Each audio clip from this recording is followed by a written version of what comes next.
कुछ फैसले सत्ता के नहीं राष्ट्र के होते हैं। कारगिल ऐसा ही एक फैसला था। 1999 में देश के सामने एक दो राह था, शांति का रास्ता या जवाब का रास्ता। नमस्कार, स्वागत करते हैं आपके अपने YouTube प्लेटफॉर्म पे, जहां हम चर्चा करेंगे भारत और पाकिस्तान के मध्य 1999 में लड़े गए उस कारगिल युद्ध की। उस कारगिल युद्ध के दौरान जब भारत के तत्कालीन प्रधानमंत्री अटल जी बोले, युद्ध न हो लेकिन यदि हो तो विजय हो। चर्चा को प्रारंभ करते हैं। तत्कालीन प्रधानमंत्री अटल बिहारी वाजपेयी एक कवि, एक दूरदृष्टा थे, जिसे पाकिस्तान की पीठ में छुरा नहीं विश्वास चाहिए था। पर जब छुरा चला तो उन्होंने कलम नहीं तलवार उठाई। अटल जी चाहते थे कि पुराने इतिहास को छोड़ करके भारत और पाकिस्तान का रिश्ता एक दोस्ती का रिश्ता बने, एक अच्छे पड़ोसी के रूप में पाकिस्तान और भारत को पूरे विश्व में जाना जाए।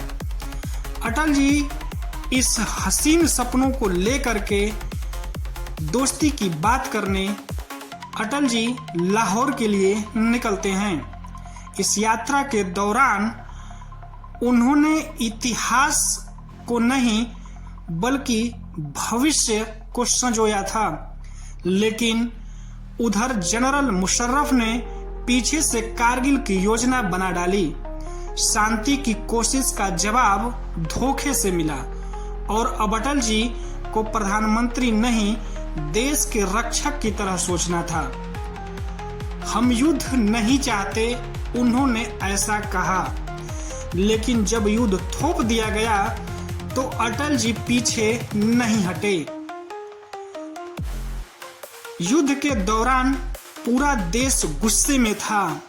एलओसी पार करो, इस्लामाबाद तक टैंक ले जाओ, ऐसे नारों के साथ पूरा देश गूंज रहा था।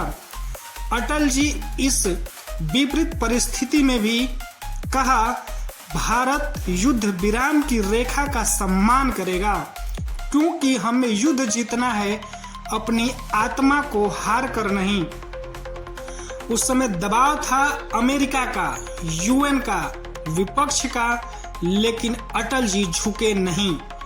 उन्होंने ऐसा भारत दिखाया जो शक्तिशाली भी था और मर्यादित भी, जिसने दुश्मनों को हराया और दुनिया को यह भी बताया कि भारत आक्रमणकारी नहीं, उत्तरदायी है।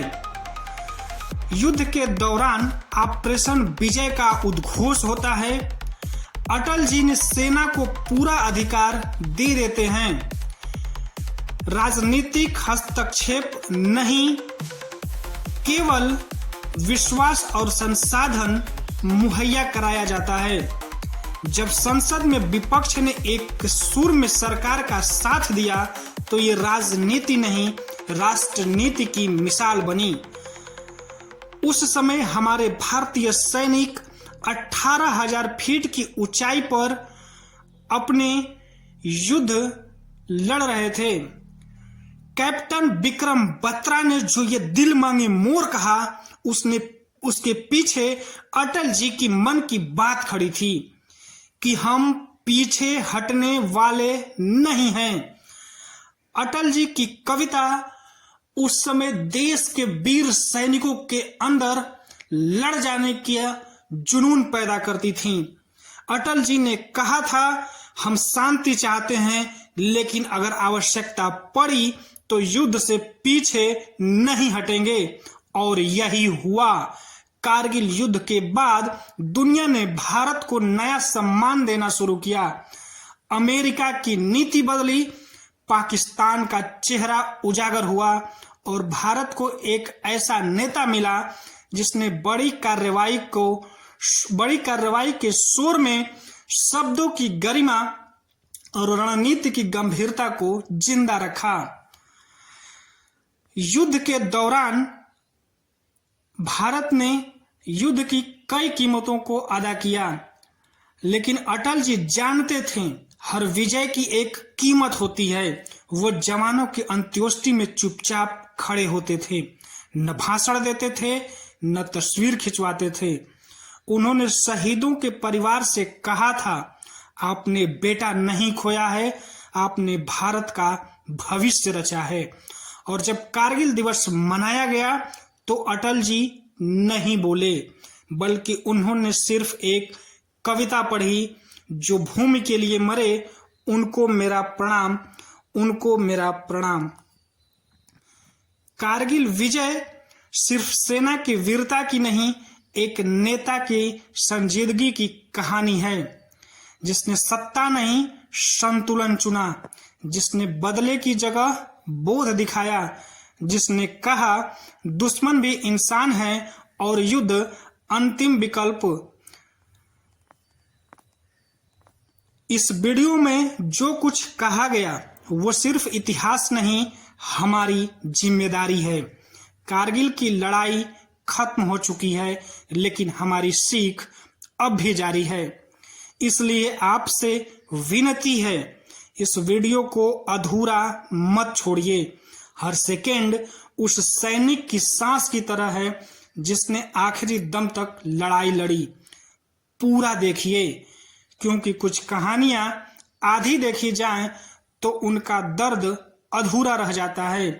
लाइक कीजिए, क्योंकि ये समर्थन है उन शब्दों के लिए जो खामोश हैं। कमेंट कीजिए, क्योंकि आपकी आवाज भी इतिहास का हिस्सा है।